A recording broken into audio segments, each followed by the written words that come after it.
Баршаңызға қайырлы күн. Бүгін сіздермен мынандай ерекше десертпен бөліскім кеп тұр. Шоколад және творогтан жасалатын.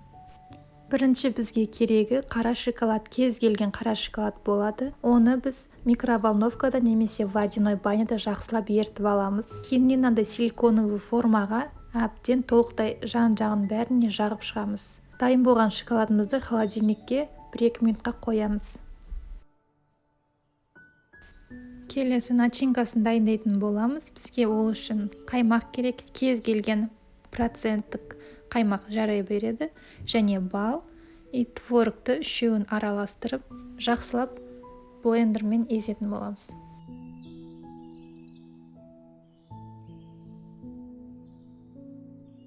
Дайын болған массамызды жаңағы шоколадымыздың үстіне 1-1,5 қасықтан, чай қасықтан видеода көріп тұрғандарыңыздай жартылай салып шығатын боламыз.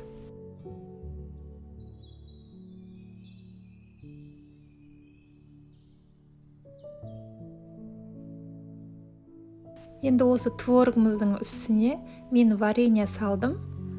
Жарты чай қасықтан. Сіздер кез келген нәрсе салсаңыздар болады. Шоколад па или осы мен сияқты варенье ма салып шықсаңыздар болады.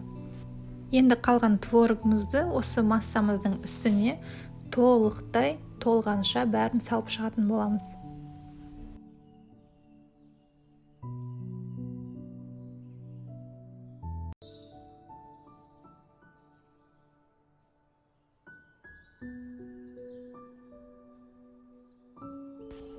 Міне формамыз толықтай толып тұр.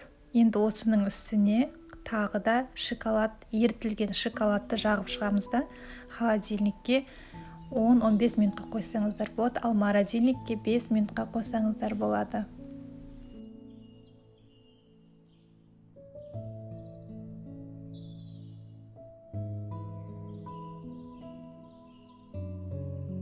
Десертіміз дайын болды. Дәмі өте ерекше.